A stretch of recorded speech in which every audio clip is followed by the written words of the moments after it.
Que estas palabras de esta canción no solo sean palabras y solo sea una canción, sino sea una declaración consciente de lo que estamos creyendo y de lo que estamos viviendo. Sumamente importante y sensible hoy en día en las iglesias y en la vida espiritual. Analícenla, vean qué hay en la imagen. Si se pueden dar cuenta, está el sol y hay una especie como de, hay especies como de cruces y como de cilindros, de cilindros y de esferas. Esto es un pedazo del periódico de Nuremberg del año 1561, donde las personas salieron apanicadas a la calle porque estaban viendo esto en el cielo. Esto es un hecho histórico real. Bueno, digamos que real, ¿no? Porque aquí va el tema. El 14 de abril, esta persona que se llama Hans Gleiser, que era un periodista, documentó todo esto en un escrito y en una portada que fue esto. Abajo se ve la ciudad de Nuremberg y arriba se ve el fenómeno. Y en este suceso muchas personas empezaron a hablar y empezaron a decir, ¿qué es esto? Hay una explicación científica, una explicación de ovnis y una explicación religiosa. La explicación religiosa era que el juicio de Dios ya estaba sobre la tierra.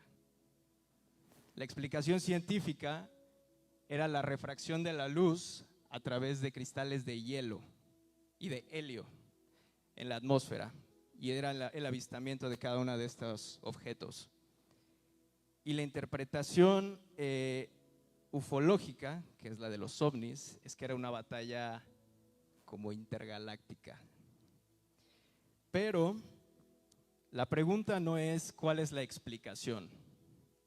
La pregunta es, ¿ustedes creen que esto fue real? ¿Quién de aquí cree que fue real? Levante la mano sin miedo. ¿Sí? ¿Quién cree que no fue real? ¿Que sí fue real? ¿Quién cree que no fue real? Ok. Porque la verdadera pregunta, y la más importante, es esa. Solo porque esta persona, el periodista, dijo, yo lo documenté el mismo día y pasó a la historia, ¿significa que es real? Obviamente no.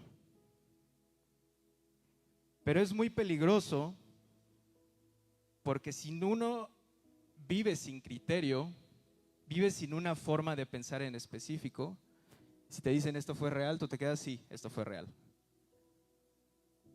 Algo un poquito más fuerte, como cristianos, ¿qué información acerca de Dios nos estamos quedando? ¿Acerca de qué estamos aprendiendo? ¿De quién estamos aprendiendo? ¿De dónde estamos aprendiendo? Nos pasa algo parecido, como que el periodista dice, esto fue real porque yo lo vi, yo hago todos estos escritos y lo que sea. ¿Deberíamos de confiar en un solo hombre? ¿Quién diría que sí? ¿Deberíamos de confiar en la palabra de este sujeto? ¿Quién dice que sí? Y aquí es donde todos llegamos al consenso de que no. Pero en la vida espiritual nos acostumbramos a que sí. Y el día de hoy los quiero retar, si pueden buscar en 1 Corintios 3, 1 y 2. Por el tiempo se los voy a leer. Dice, de manera que yo, es Pablo hablando a los corintios, de manera que yo, hermanos, no pude hablaros como a espirituales. No pude hablaros como a espirituales, sino como a carnales, como a niños en Cristo. Os di a beber leche y no, en esta versión dice vianda, que significa alimento sólido. La leche es líquida, el alimento sólido es de los grandes. Porque aún no eran capaces, ni son capaces todavía.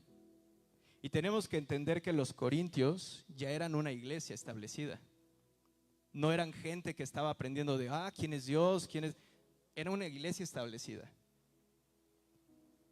Aquí, ¿cuál es la razón de Pablo de hablar de esta forma? No solamente se conformen a la leche. Y naturalmente, cuando uno es bebé, ¿de dónde viene la leche? De la madre, de un humano.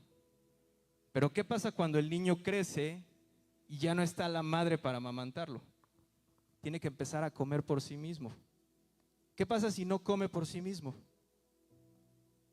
Se muere, se desnutre, empieza a tener una conducta antinatural. ¿O alguien se imaginaría a un hombre como yo de 27 años dependiendo de la madre para el alimento? Incluso si le saltó la alerta en el cerebro es porque es correcto, es antinatural. Pero en la vida espiritual nos acostumbramos a ser así, a depender de lo que alguien nos pueda ofrecer. Por eso dice, yo no pude hablarles como espirituales, sino como a carnales. Ahora, hay una buena noticia. ¿Cómo somos espirituales?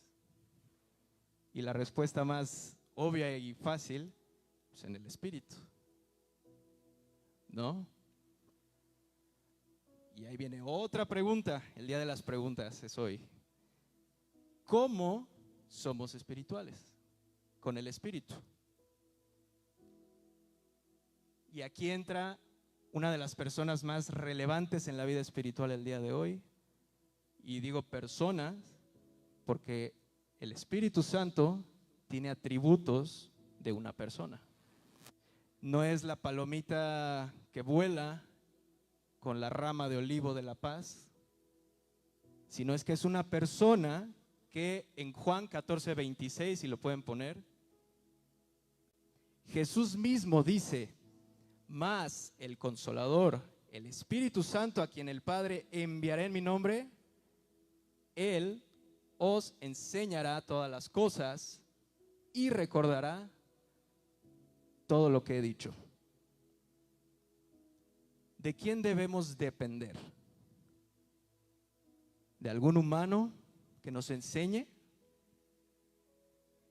Está bien leer libros, está bien ver conferencias, pero uno no puede acostumbrarse toda la vida a estar dependiendo de la madre o de un padre espiritual. Llega un momento en donde nosotros debemos de tener un entendimiento propio de quién es Dios. En el Antiguo Testamento, ¿cómo hablaba Dios? Se tenía que subir una persona al cerro, al monte, y solo le hablaba a él. A día de hoy ya no es así. El Espíritu Santo nos habla 24 horas, 7 días a la semana, 366 días del año, en el horario que ustedes quieran. Para Él no hay días hábiles, inhábiles. En los sueños, que es el lenguaje también favorito de Dios, Dios habla. Y esto es a mí me preocupa mucho porque yo veo en internet y ya he quitado ese tipo de contenido porque la gente dice, a día de hoy Dios ya no habla y están convencidos de que así es. No sé si a ustedes les preocupa esto, pero que pastores empiecen a decir, es que Dios no habla el día de hoy. Dios no habla como en el Antiguo Testamento porque ya pasó esa época. No es ni siquiera una blasfemia, es escupirle a Dios en la cara y decirle, ¿sabes qué? Tu palabra no vale.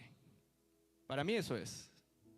Y al entender esto, cuando Dios me confrontó, descubrí si puedes poner Juan 16, del 12 al 13, entendí que muchas cosas que se enseñan en todo el mundo están corrompidas por el ser humano. Y dice Jesús, aún tengo muchas cosas que deciros, pero ahora no las podéis entender o sobrellevar. Pero cuando venga el Espíritu de verdad, Él os guiará a toda la verdad, porque no habla por su propia cuenta, sino que hablará todo lo que oyere y os hará saber las cosas que habrán de venir. No está hablando de que vamos a predecir el futuro, pero habla de cómo nosotros estamos siendo confrontados para alcanzar, como dice la Biblia poéticamente, la estatura del varón perfecto, que es Cristo. Que el carácter de Cristo cada vez sea más en nosotros y que deje de ser el humano corrompido que somos por naturaleza y que no tiene nada de malo porque Dios lo sabe. Pero en la vida nosotros debemos de aspirar no solo a crecer, sino a la madurez. La madurez espiritual no solo nos lleva a entender un poco más de lo que Dios es. La madurez espiritual, como el pastor lo ha estado predicando por mucho tiempo, nos empieza a dar autoridad. Y entendemos, y aunque la gente también lo niega, empezamos a ser Dios en la tierra. Porque si Él está en nosotros, somos sus representantes aquí en la tierra. Pero un bebé no puede manejar un camión. Un bebé no puede cocinar. Un bebé no puede mantener a una familia. Un bebé no puede hacer negocios. Un bebé no puede crear y desarrollar proyectos. Lo tiene que hacer un adulto competente, capaz y que esté disponible en los tres ámbitos: espiritual, emocional y físicamente. Y por último, ya para terminar, hay un tema muy especial que Pablo toca en Hebreos 6, 1 al 3, que habla precisamente de la madurez. Porque los hebreos, además de que aquí Pablo sí se suelta contra ellos con todo, les empieza a decir: ustedes no entendieron nada. Lo podemos leer acá. Por eso, dejando a un lado las enseñanzas elementales de Cristo, es decir, lo que todos sabemos de Cristo, que incluso se lo saben de memoria, avancemos hacia la madurez. No volvamos a poner los fundamentos tales como el arrepentimiento de las obras que conducen a muerte. Es decir, incluso esto es liberador porque ya nos dice: déjense de un lado del pecado. Es un tema que estamos trabajando. Deja la culpa, ya deja de estar diciendo es que soy mala persona. Y él, como muchas personas dicen, por mi culpa, por mi culpa. Aquí Pablo está diciendo ya, eso es de primaria, maestro. Aquí vamos hacia adelante. Y si podemos poner el 2. La enseñanza sobre los bautismos, imposición de manos, resurrección de los muertos y el juicio eterno. Todas estas cosas son las que llama Pablo elementales. Y hay gente que reduce su vida cristiana a esto: al bautismo, a la imposición de manos, al juicio. Y por muchos años se predicó así.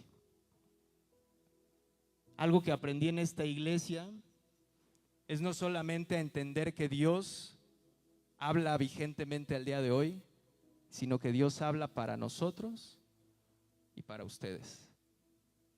El día de hoy yo estoy aquí como un facilitador, como una persona que tiene errores y entiende los errores para decirles: por aquí no es.